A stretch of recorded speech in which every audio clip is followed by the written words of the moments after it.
Welcome back to another PT Pearl. I'm Doc Jen. And I'm Dr. Dom. And this is from the Optimal Body Podcast. Today we are talking into ergonomics. So this is something we hear about all the time. What kind of desk do I need? What kind of perfect setup do I have to have in order to have no pain in my body? Well, we're going to talk about it all. So stay tuned.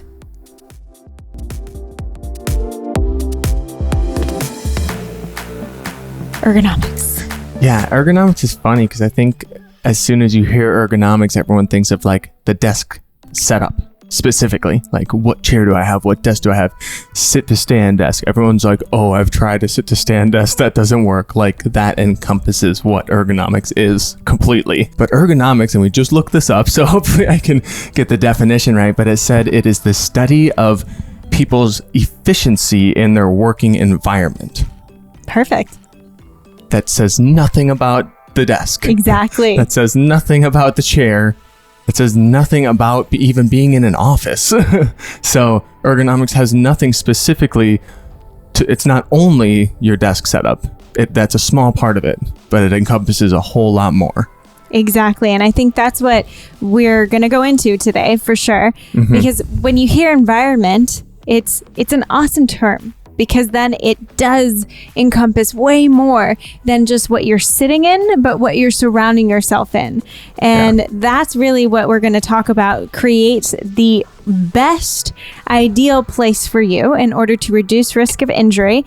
And particularly when we're talking about neck and back pain, those are the two most popular ones when you're, sitting at work all day long and an office worker. Additionally, when we're talking about ergonomics, what you think about is your chair and desk setup. And, what we've been taught is that your knees are at 90 degrees to your hips, your feet are flat on the floor, your back is fully supported in this lumbar support, your arms are resting at an armrest, your elbows are directly underneath your shoulders, your wrists directly out from your elbows, your hands, neutral, your spine straight, and then the screen needs to be up. Directly in front of your face, a hand's width from your eyeballs, and and making sure that your keyboard is below where your screen setup is. So I think I hit all the major points that we traditionally think about, and we say, okay, if you get this into this ideal stacked position, you are going to feel no pain. I know. And it's just, again, such a huge misnomer that that's the only thing we need to be paying attention to while we're working. Jen and I talk about it a lot. It's not just one position. It's the next position. The best thing we can be doing is thinking about the next thing to do with our body and how that fits into functionally what we need to do in our workspace. When I looked at one of the studies, it did show office workers experience 17 to 21% of neck issues. Mm-hmm. All throughout. So this is like talking into compared to any other job, labor jobs that might versus driving versus transport or something like that. Right. Just specifically working in an office. Office working is shown to have people have a higher prevalence, 17 to 21% are experiencing neck pain. And then it says that yearly reoccurrence of that neck pain is actually 34 to 49%. Yeah. So that's actually really high. So even if you were to take time off and you were to get PT, the chance of it coming back at almost at 50%. Yeah.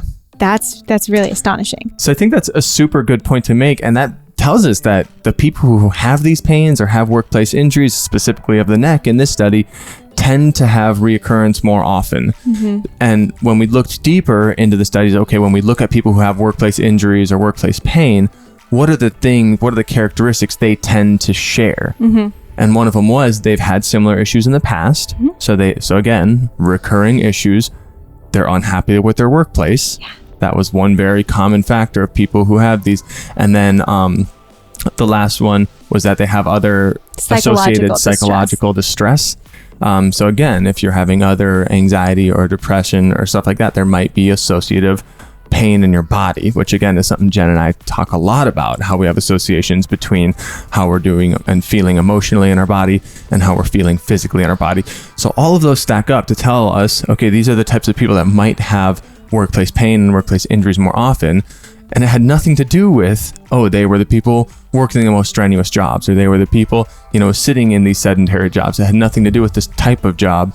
It was more so those three factors. Yeah. And that's huge, because then we continue to see how pain is more than biomechanics. So what works in workplaces? Yeah. Like, that's what I think people want to know. What actually works to help my pain? Mm-hmm. And I think the studies, a lot of them had this resounding agreement that it didn't have anything to do with bringing in new equipment or specific like ergonomic education or... Well, there was some work modification. Oh, yeah. So there's evidence, but they just can't determine. There's no clear determinants of what that is. And this is a systematic review, which pulls from a lot of things, which the variables that change are the specific modifications. Like, what modifications are we making? Mm-hmm. And is it just equipment, or is it including other environment changes in the workplace, like education on exercise or opportunity to do exercise? Yeah.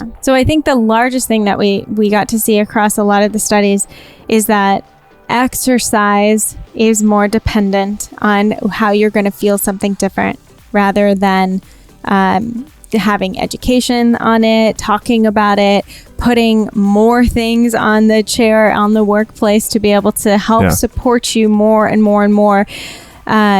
If we actually just get you moving more. So one of the studies showed that it's just 20 minutes of 3 times a week, particularly of like shoulder neck strengthening exercises. So like having bands available, having dumbbells available. Yes, this would make for a very interesting workplace, but at the same time, it creates this opportunity to actually feel something different in the body. And 20 minutes 3 times a week, not much. Yeah. Right? And that actually helped to reduce the occurrence of neck issues, particularly talking about the neck. And that's where, if you have a workplace with 10 or 12 people on your floor that are having neck, shoulder, different pains like that, that's where you go to a supervisor and say, hey, can all of us get together for 20 minutes 3 or 4 times a week and run through this thing together? Mm-hmm. You create community, you create a sense of purpose between you and this group, and then you can allow yourselves to see and take responsibility for the positive things that happen once you start making a commitment to doing that movement daily.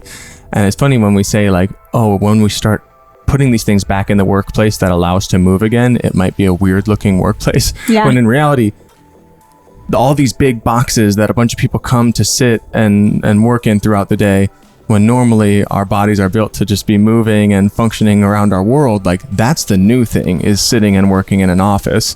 In the last 50, 100 years, we've just started doing that as humans. Yeah, it should be. So especially if your workplace happens to be at home, my recommendation is don't wear shoes, not even socks. Or if you're going to wear socks, wear the toe socks.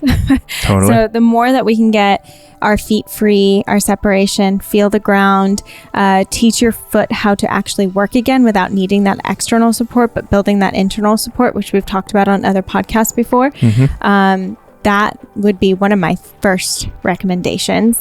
And even if you're at work, like if you do have a desk or like a place that you can't really see your feet, can you kick off, especially women, if you're wearing heels, can you kick off your shoes and free your feet during the day? For sure. I think one that I tell everybody, that's my catch-all, and I've said it in the podcast before, is the 30 for 30 rule. Every 30 minutes, do something different and assume a different position. If you're somebody who's standing working the whole time, sit down, get on the ground, get your feet flexed and stretch your hips a little bit. If you're somebody who's sitting for a long time doing meetings, stand for 30 seconds, open your chest, raise your arms above your head, stuff like that. And 30 seconds every 30 minutes can make a huge difference, because that gives you about 10, 12, 16 times a day that you're just going to give a little bit of intention to your body. That would be amazing. Yeah. Having just a little alarm, standing up, going for a walk, getting a drink of water, whatever it may be, just changing up the environment. And especially that's why, we're going to talk about it, but one of the desks that we use, well, both the desks that we use, they're standing desks. For sure. So we have that opportunity to go from a lower environment to the standing environment, so that every 30 minutes we could even go from standing for 30 minutes to sitting for 30 minutes. Yeah. And we have that opportunity to continue to change it. And if you're at home, that's where I like to sit in front of the coffee table and work there for 30 minutes. I like to lay on my stomach. Sometimes my elbows can't tolerate too long, but if I can even lay on my stomach and be at my laptop and be more of that extended position, imagine how long we're like sitting and flexed, if I can just extend a little bit and be on my belly. It feels so great for the body. So yes, the more that you can mix up your positioning, the better for your body. And it's going to sound crazy, but if you're in an office or even any sort of like semi-personal space, like laying on the ground, like getting your back on the ground, putting your legs up on the wall or something for 20 seconds can do miracles for giving gravity the chance to pull fluids out of your legs, since a lot of us are standing or sitting all day long. So again, changes in position, huge. Yeah. Have a yoga mat at work. Why not? Pull it out, lay on the ground. The question should never be sitting or standing. Everyone's just like, standing desk. Should I get a standing desk? Yeah. Like, well, it's never sitting or standing. It's sitting and standing and kneeling and maybe laying down on the ground and maybe leaning up against the wall. Sitting cross-legged. And then maybe standing on one leg for a little while. Like everything. We like to be the people. I've always said, like, be that person that people are looking at work, like questioning. Yeah. Be that person, because you get to set that example. Let's just go into the desk setup we do prefer and we do like. Yeah, I mean, in most of our PT Pro podcasts, we use 2 of the stools from Fully that we love. And the things that we love about these is because they allow you to keep moving and to keep dynamic. And the one Jen has actually raises up so high that they call it a sitting to standing stool. She'll probably go out of frame on the video. But yeah, so she can stand, but almost just lean her booty up against that stool. And again, it tilts her pelvis forward naturally. It kind of gives her that natural little bit of support. The same with this one. I mean, it kind of rocks. So as I rock, it makes my pelvis tilt, but my trunk stay on top of it, because our body naturally wants to keep our center of mass over our base of support. So it's basically just making me, right now it's rocking side to side, engage my core to keep my body upright over my pelvis. And again, my knees right now are even with my hips, but I can raise this up a little bit to change that hip position if that starts to get uncomfortable. When we're talking about chairs, I go more into less is more. Not more is more. We've been conditioned to believe I need this big chair with big arm supports, that's lots of cushion for my bum, that has lots of lumbar support, even more lumbar support that I can pack onto it, and there's all these different things. Really what your body needs is to just be able to go into a natural position. So rather than knees in line with the hips, I actually like to do knees lower than the hips. And what this does is it allows you to actually sit on your sit bones. So those ischial tuberosities, those sit bones that you can feel right underneath your bum. If you have your knees lower than your hips, you're able to feel those sit bones without having to force anything. So it's really good for the body to kind of be in more of an anteriorly tilted position, but I promise you it's more of a neutral position. So you're not all the way anteriorly tilted, you're just more in like a natural neutral pelvis position. And from here then, the body's able to naturally kind of feel this stack. Now, as we work, I do like to say, you're going to be more focused onto the phone, the computer, whatever you're doing. Your body starts to go into more of a rounded position. That's normal. So as much as we can then support the body to naturally find that stack, you're not going to have lumbar support to force it. You're not going to have other things to make it unnatural. Your body gets to kind of find that itself. And that's where people, will say to me, well, yeah, it feels great and everything, but just like after I've been sitting there for 3 or 4 hours, then I'm like, well, that's the thing. We already made the rule that we shouldn't be in one position for 3 or 4 hours. And yes, if we're in one position for 3 or 4 hours, that's where our body starts to adapt to assume that position permanently, right? That our body should constantly be in motion, and we'll be giving our nervous system that input. So, hey, after 30 minutes, we notice ourselves starting to slouch down. That's where we give ourselves our 30 seconds, right? And now Jen's going to be jealous because I have grabbed her favorite chair, the sexy oil. And this chair is really cool for many reasons, and I'll give it to her in a second so she stops giving me her dagger eyeballs. But it's a saddle seat, and it allows you to be supported in your pelvis slightly differently, and you can also sit on it forward, sideways, and backwards. So again, different positions. This thing allows for different positions where you could sit 4 different ways for 30 minutes each and make it through a quarter or a half of your day of work, right? And so again, it has kind of this rocking bottom where as it rocks forward, it tilts my pelvis into more of an anterior tilt. If I lean back into it, the way that it rocks, it naturally has me sit in more of that posterior pelvic tilt to be supported by the round of the chair. Mm-hmm. You want it now? I mean, I don't need it. It's really one of my favorite chairs. You can I usually like place my legs behind. So I'm literally sitting like on a saddle on that one, and rather than having your feet flat on the floor. And when you do that, again, you're off of the back support, but you're naturally, think of riding a horse. Your pelvis again is going to be supported into this more anteriorly tilted position, but again, it's more neutral. So think of it as being a more neutral pelvis. The spine is automatically, Dom is doing ridiculous things if you're watching on YouTube.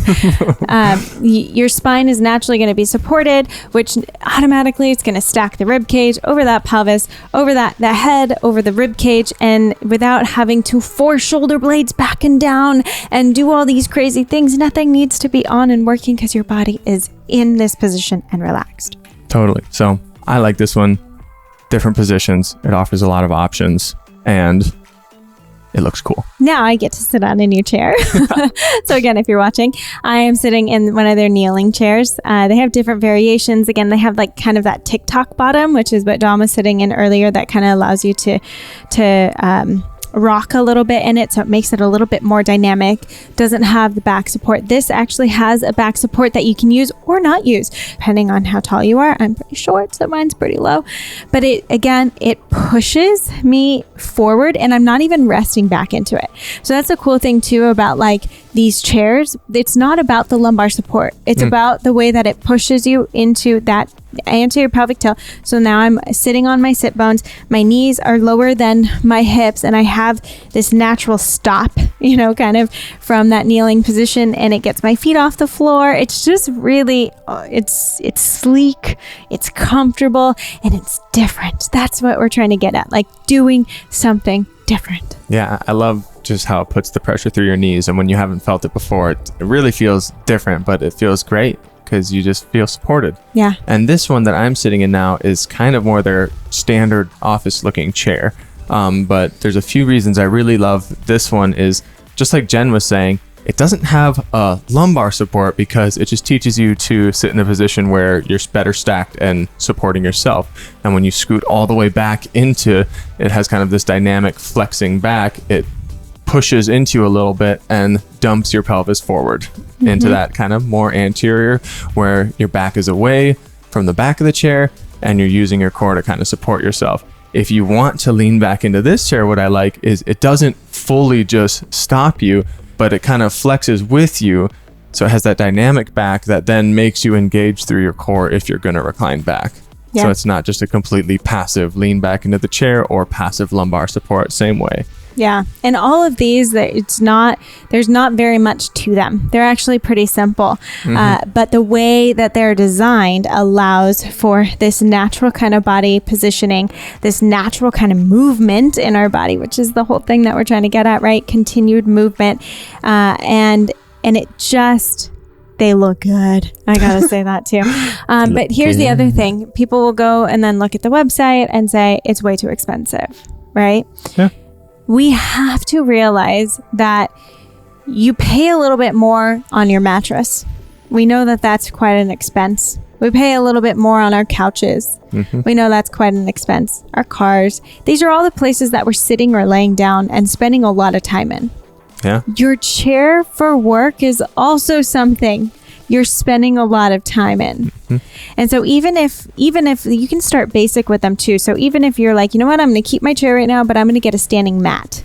I'm going to get something that allows me, one of the mats, it's absolutely my favorite because there's these different like points It's almost in like the mat. acupressure Yeah, points it's of like sorts. acupressure points. So you take off your shoes and you can like kind of walk and stand on different points of your feet. So you kind of get a foot massage as you're standing and working. So even if you were just to do that, like I'm going to start with a standing desk and a standing mat and start there. But we have to realize that if we're going to be in these positions for quite a while, every single day, you get like it is an expense. And it's worth paying and having something good. I mean, talk about an environment that's going to make you want to move more. If you have those little pressure points on your foot, you're always going to want to be moving around and feeling into the ground more, and investing in something like that mat and one of the cheaper end stools that we showed. And it doesn't have to be a full sit to stand desk. There's different things that you can just put on top of a table that will raise and lower for you that are relatively cheap. Again, it's going to help you change your environment to even give you options to do different things. And when we invest in something for ourselves, I think we are going to want to hold ourselves a little more accountable to following through on that. Exactly. And being able to change up your environment, being able to feel something different. Other thing I would recommend getting, you can grab some TheraBands, like super cheap. Yeah. You know, I have plenty throughout my Instagram as well. We can link up some of the stretches that I recommend doing at work when you're just, you know, to get you out of your chair, even sitting in your chair and feeling something different. Like there's ways that you can continue to mix it up. It's not just about straight stretching. It's also about strengthening. So don't forget about that. And continue to mix it up. The great thing about this right now is that we have a giveaway. Boom. Yeah. Boom. We have a giveaway actually happening on Instagram. So go to my Instagram at DocJenFit. We have a giveaway for these Fully products. What are they getting? Well, there will be 3 people that will win $500 bills towards any Fully order. So, I mean, you could get a couple things. There are some bigger items that you could just put $500 towards a desk because you can build some pretty cool desks. So, awesome things to go check out. Enter the giveaway. There's some really cool things that you could take a look at. Definitely go enter this giveaway. I mean, when I first posted about any of these chairs, people went crazy for them. So I know that this is going to be massive. So there's going to be a lot of people entering. So you're going to want to enter probably a few times, tag a few different people, because this is such a cool opportunity. $500 toward these products can make a huge difference in how you feel. So we hope that you get in it. Check out their site regardless. We'll link it up in the show notes. And we hope that you guys learn some things about your body, what you can do, and how you can start to feel better in your work environment. All right. Well, there you have it. A rundown on ergonomics, or at least our take on ergonomics, and some of the things that we should be paying attention to. Hopefully you learned a few things about what you can do to your environment to really help to optimize your efficiency in your workspace. If you have any questions for us or want us to make PT Pearls about anything else, comment below, subscribe. We're going to have a lot more of these coming.